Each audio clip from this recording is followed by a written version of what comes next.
Alors voilà notre invité donc à l'occasion de ces rencontres climat météo montagne ce soir, Jean-Marc Jancovici, on vous le disait, spécialiste des questions énergétiques et du changement climatique. Vous avez captivé cette salle de La Plagne. Je voudrais qu'on revienne sur quelque chose qui m'a beaucoup surpris, c'est que pour vous, le smart green, ça n'existe pas. Si, bien sûr que ça existe, mais ça n'a pas de définition unique. En gros, vous n'avez pas une page dans le dictionnaire où on vous dit smart grid, ben voilà, ça se compose de ceci et de cela. Moi, j'ai envie de vous dire, mon interrupteur, c'est un smart grid. Il est vachement intelligent. Quand j'appuie dessus, la lumière s'allume. Bon. Donc en fait, aujourd'hui, ce qu'on appelle un smart grid, il n'y a pas une définition et on comprend surtout que c'est une avancée technologique qui va résoudre un problème que du reste, on n'est pas sûr d'avoir bien défini non plus. Voilà. On évoquait le fait de consommer moins. Tous ces ordinateurs, tous ces smartphones, c'est une catastrophe pour notre planète en fait. Ce qui est une, entre guillemets, catastrophe, c'est-à-dire ce qui va consommer beaucoup, c'est le fait de les fabriquer. Oui. En France, la quantité d'énergie que vous utilisez pour fabriquer un ordinateur, enfin en France, pardon, n'importe où, un micro-ordinateur, c'est en ordre de grandeur 500 fois ce que votre ordinateur va consommer pendant sa durée de vie. Donc le vrai sujet en ce qui concerne l'ordinateur, c'est pas tellement qu'il consomme plus ou moins, c'est surtout de l'acheter ou de ne pas l'acheter, et de le renouveler souvent ou pas.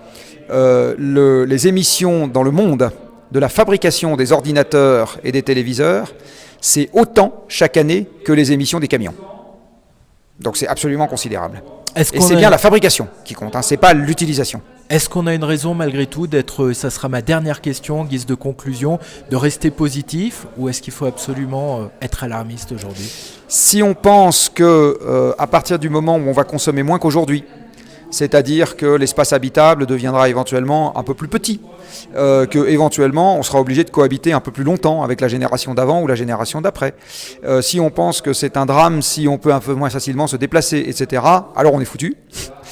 Si on pense que l'optimisme, c'est avant tout une affaire de code génétique, c'est-à-dire qu'on est optimiste, quelle que soit la situation, ou on est pessimiste, quelle que soit la situation, ce qui est en pratique souvent le cas, soit dit en passant, alors il n'y a pas de raison particulière d'être pessimiste. Par contre, il y a des raisons particulières de se battre. Est-ce qu'on peut, là c'est vraiment ma dernière question, est-ce qu'on peut continuer à venir à la montagne, faire du ski, ou là aussi il faut revisiter le concept ? Vous savez, avant le pétrole, il n'y avait pas de barre de béton dans la montagne avec des dizaines de milliers de personnes qui faisaient du ski. Ouais. Ceux qui habitaient à côté avaient la chance l'hiver de mettre des pots de phoque et d'aller se balader dans la neige qui était une forme de mort blanche, soit dit en passant, avant l'énergie abondante. C'était plutôt quelque chose qui rendait la vie très très difficile.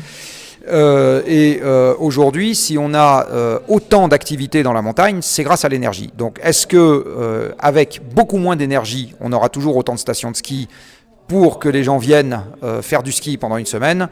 J'ai envie de vous dire, c'est assez peu probable. Merci beaucoup donc Jean-Marc Jancovici, spécialiste des questions énergétiques et du changement climatique, donc à l'occasion de cette émission spéciale pour les rencontres climat météo montagne.